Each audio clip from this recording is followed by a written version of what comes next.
এই যে এই চড়ুই পাখি দুটা দেখতেছেন, এই পাখি দুটা অনেক দিন থেকেই আমার রুমে আসা যাওয়া করতেছে। আসলে ওরা ওদের মতো করে জায়গা খুঁজে পাচ্ছিল না, ওরা বাসা বানানোর জন্য জায়গা খুঁজতেছে। অবশেষে ওদের মতো করে ছোট্ট একটা জায়গা খুঁজে পেয়েছে।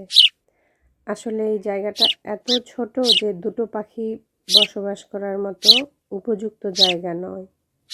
তারপরেও ওরা প্রতিদিন মুখে খড়কুটো নিয়ে বাসা বানানোর আশায় আসা যাওয়া করে। পাখি দুটোর জন্য আমার খুব মায়া হয়, আবার কষ্টও লাগে। কষ্ট লাগে এই কারণেই, আমরা যদি হঠাৎ কোথাও বেড়াতে যাই তাহলে তো রুমের দরজা জানালা বন্ধ থাকবে, আর রুমের দরজা জানালা বন্ধ থাকলে তো ওরা বের হতে পারবে না, খেতে পারবে না, মারা যেতে পারে। এজন্যই ওদের জন্য খুব কষ্ট লাগতেছে। আসলে ওদের ধরেও রাখতে পারতেছি না, আবার তাড়িয়েও দিতে পারতেছি না।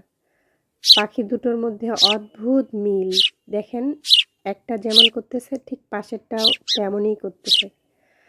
আসলে ভালোবাসা বুঝি এমনই হয়। ভালোবাসা মানে কমিটমেন্ট, একজনের কাছে আরেকজনের দায়বদ্ধতা, কখনো প্রিয় মানুষটির প্রতি অশুভ আচরণ না করা, ক্ষতি না চাওয়া, সুখে দুঃখে সবসময় পাশে থাকা। আসলে কাউকে সুখী দেখে নিজেকে সুখী ভাবার নামেই হচ্ছে ভালোবাসা।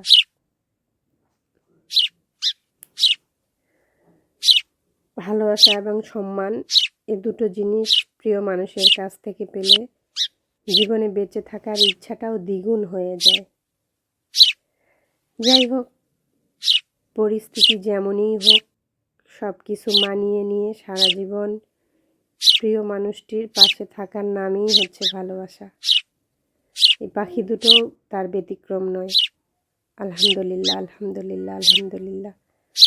আসলে এই পাখি দুটোকে দেখে অনেক ভালো লাগতেছিল। মানে আমরা সৃষ্টির সেরা জীব মানুষরা তো ভালোবাসা বুঝি, কিন্তু অন্যান্য প্রাণীরাও যে ভালোবাসা বুঝে তার বাস্তব প্রমাণ হচ্ছে এই পাখি দুটো। কি সুন্দর দুজন দুজনের দিক তাকায় থাকে, ওরা ওদের মনের ভাব প্রকাশ করতে পারে।